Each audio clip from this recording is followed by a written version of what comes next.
Di sini hari ini atau akhir-akhir ini lagi banyak ramai di medsos tentang ungkapannya Ketua Umum PAN Bapak Zulkifli Hasan yang awalnya ditanggapi oleh Kiai Haji Muhyiddin Junaidi.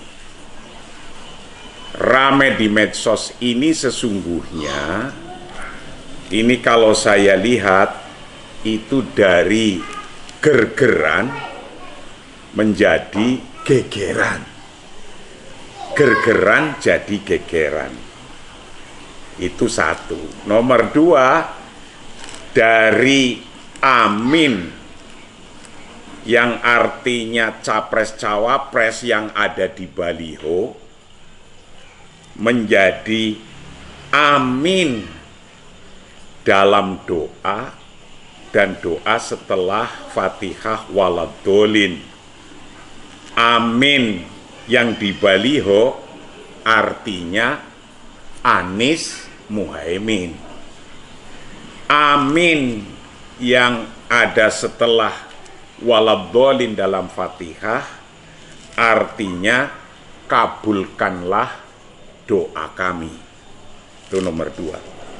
Nomor tiga, dari persoalan telunjuk yang bisa mengisyaratkan nomor urut pasangan calon capres-cawapres sampai telunjuk tasyahud.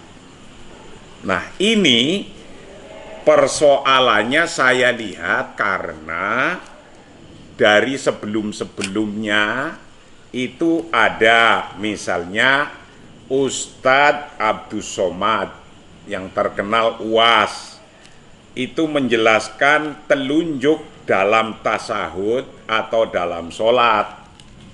Satu, kalau telunjuk naik turun itu menurut madhab Hanafi. Kalau sampai ketemu lafaz Allah maka telunjuknya naik, itu madhab Hambali. Nah, kalau bergerak dari awal sampai akhir itu madhab Maliki. Diteruskan oleh UAS, kalau jarinya begini itu madhab John Erizal. Nah, ini kan bisa dikatakan gergeran dengan madhab. Itu kalau Ustadz Abdus Somad.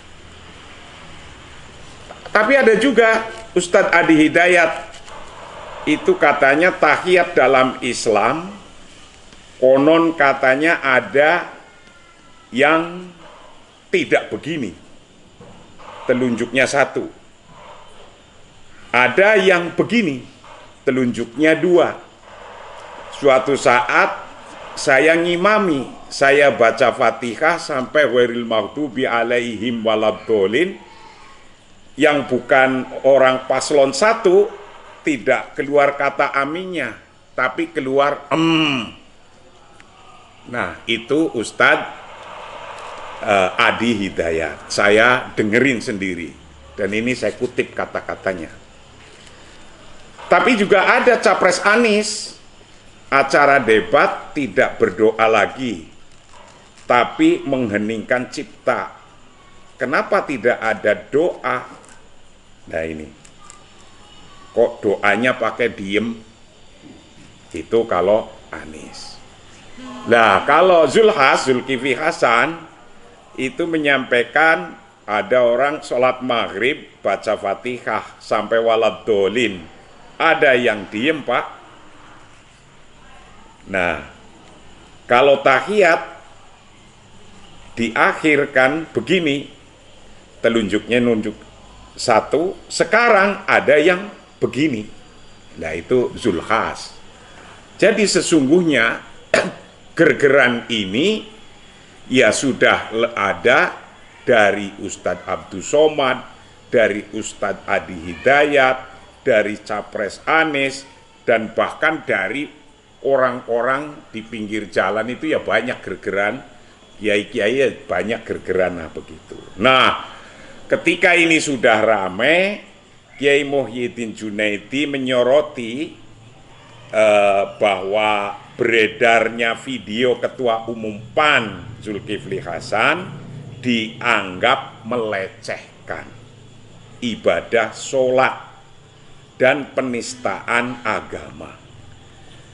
Nah, dalam konteks ini Kiai Muhyiddin Junaidi itu saya yakin kegelisahan beliau, kegelisahan Kiai Muhyiddin Junaidi adalah dalam rangka watawasau bil haq watawasau bis sober.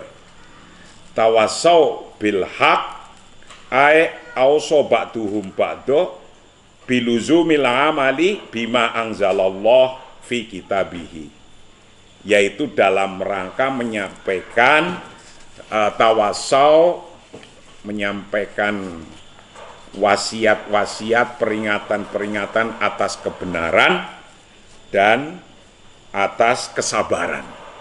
Jadi memperingatkan orang itu tidak cukup hanya kebenaran, tapi juga dan kesabaran. Nah, dalam konteks tawasau bil haq dan tawasau bis sober,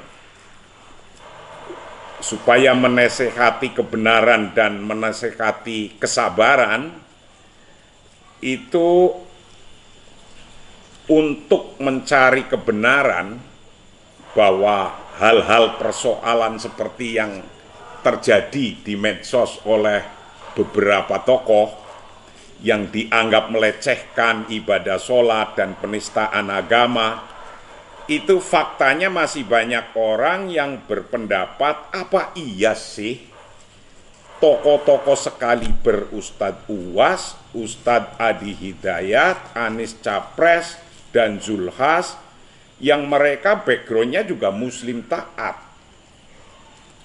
lah kok menistakan agama dan bahkan melecehkan agama atau bahkan melecehkan madhab, karena madhab Maliki, madhab Hanafi, kok ada madhab yang lainnya. Nah, dalam konteks ini sesungguhnya kalau kita pahami dalam ungkapan-ungkapannya beliau-beliau di atas itu, ungkapan apa saja itu menurut Rasulullah disampaikan innamal a'malu binniyah.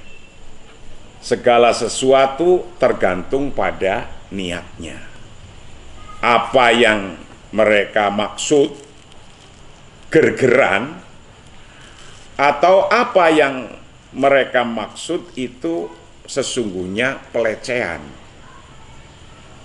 Nah, sementara kalau dilihat al-umur bimaqasidiha, bahwa segala sesuatu tergantung pada tujuannya. Segala sesuatu tergantung pada tujuannya. Tujuannya untuk melecehkan, apa tujuannya untuk gergeran. Karena maksud sebuah ucapan itu tergantung pada niat yang mengucapkannya. Maqasidul lafzi ala niatil lafidhi.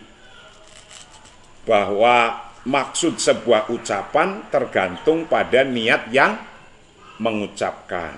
Nah, inilah perdebatan publik di medsos hari ini, saat ini. Itu perdebatannya semacam ini.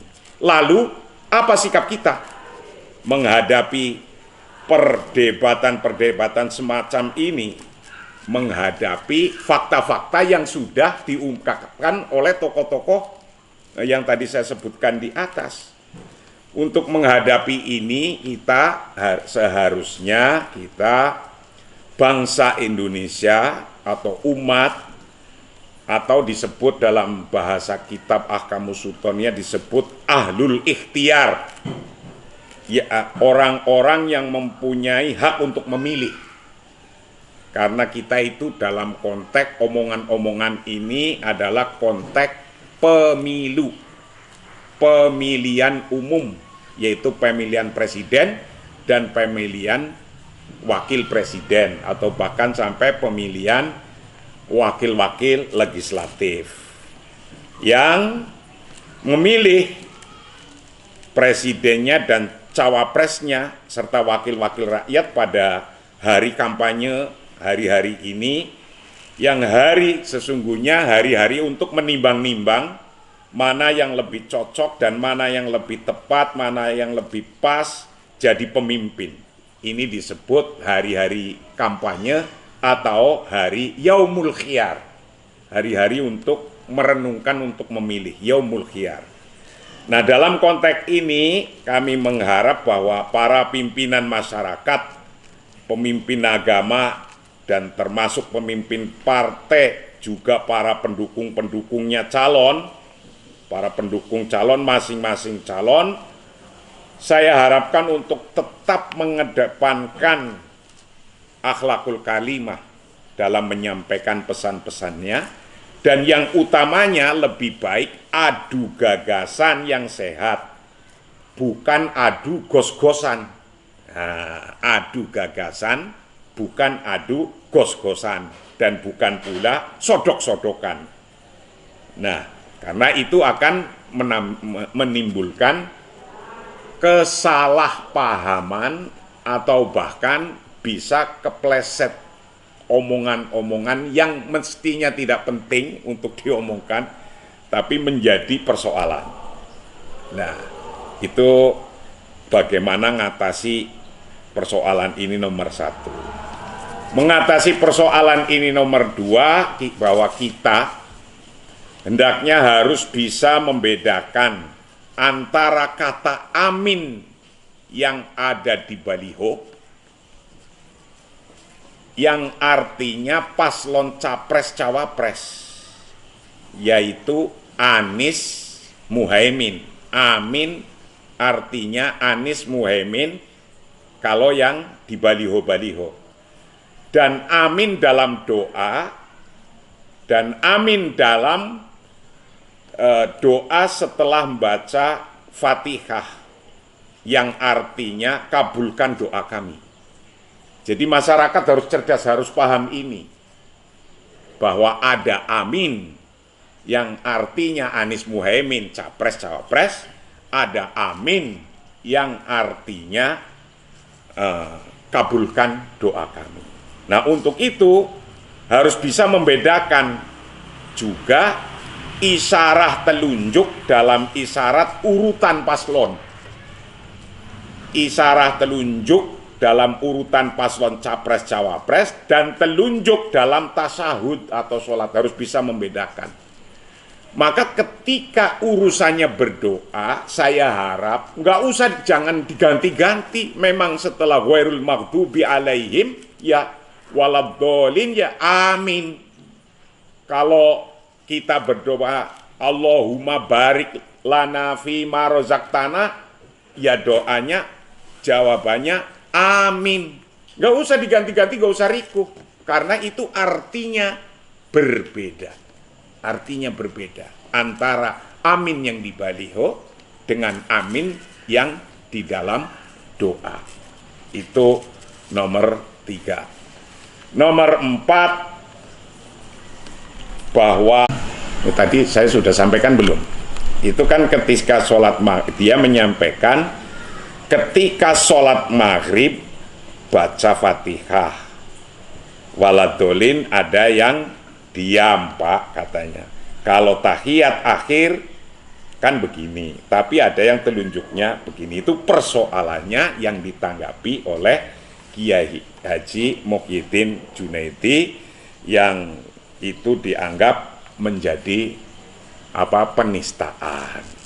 Nah, ketika demikian, maka saya harapkan juga untuk para jurkam, pendukung dan calon dalam menyampaikan dan mempromosikan para calonnya, hendaknya pandai memilah dan memilih kata-kata yang tepat walaupun dengan guyonan.